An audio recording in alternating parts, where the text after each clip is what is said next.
Swami Vivekananda English school बसनं short सर्किटमुळे घेतला पेट।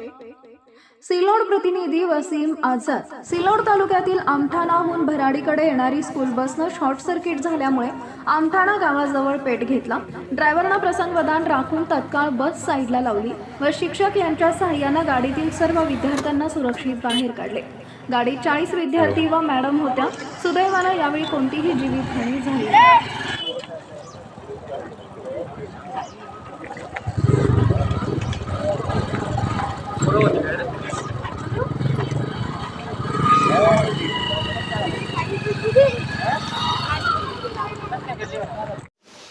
GS9 मराठी में आपका स्वागत है। आज हमारा नवा सिल्लोड तालुके के भराड़ी के स्वामी विवेकानंद स्कूल के अंदर। आइए मैडम से जानते हैं सुबह बस में आग लगी किस वजह से लगी। मैडम आपका पूरा नाम पूर्ण परिचय दिया आपको। मराठीत बोलायचं। गायत्री प्रवीण सोनवणे, राहणार टाकळी अंतूर। आणि आम्ही सकाळी जेव्हा येत होतो त्यावेळेस म्हणजे एवढी आपण आग नव्हती, थोडा दूर निघला होता आम्ही, तेव्हाच बस पण स्टॉप झाली होती। आम्ही त्याच वेळेस सगळे विद्यार्थी खाली घेतलेले होते आणि विद्यार्थी 40 होते। 40 विद्यार्थ्यांना बरोबर आम्ही बाहेर काढल्यानंतर आग घेतलेली गाडीने आणि प्रत्येक मुलगा सेफ बाहेर निघलेला होता। त्याच्यामुळे कोणत्याही मुलाला काही हानी नाही आहे।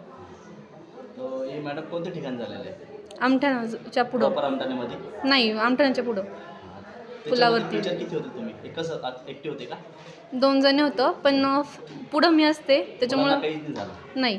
त्यांचे दप्तर वगैरे काही? जर जीव वाचवायचा असेल तर मुलांचं बॅगी जाऊ द्यायचंच होतं सर। आम्हाला वेळ पण होता, आम्ही बॅग काढू पण शकत होतो, पण आम्हाला मुलांचा जीव वाचवणं गरजेचं होतं म्हणून आम्ही नाही काढलं। नाही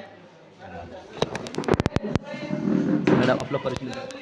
हां, मी वाघ सुनीता, आपण इथले प्रिन्सिपल हो आहात। मुख्याध्यापक। तर मॅडम तुम्हाला सकाळी ते बसमध्ये आग लागलेली, तुम्हाला फोन आला हो, तर तुम्ही काय सांगितलं त्यांना? नाही, मला ज्यावेळेस फोन आला तर फक्त धूर निघाल्यावर मला फोन आला, मॅडमचाच फोन आला।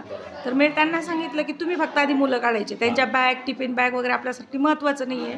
आपल्याला सगळ्यात महत्त्वाचं जे आहे ते म्हणजे मुलांचा जीव वाचवणं। त्याच्यामुळे आम्ही आधी मुलं काढले आणि मुलं काढल्यानंतर पण आम्हाला वेळ होता की आम्ही बॅग पण काढू शकतो। पण मग कोइन्सिडेंट जर असं झालं असतं आणि एखादा मुलगा मध्ये गेला असता आणि काही जर झालं असतं, त्याच्यासाठी आम्ही बॅग वगैरे काहीच काढले नाही। मी मुलांना घेतलं आणि त्यांना सांगितलं की तुम्ही थोडं लांब जा तिथून, आणि त्याच्यानंतर आम्ही सगळे आमची पूर्ण जी टीम होती तिथं गेलो आम्ही ते सगळं कवर केलं। त्याच्यामुळे मुलं वगैरे थोडे घाबरलेले होते, पण काही प्रॉब्लेम नाही आला, व्यवस्थित होतं। कुणाला काही खरोच वगैरे काहीच लागलेली नव्हती, काही अडचण नाही।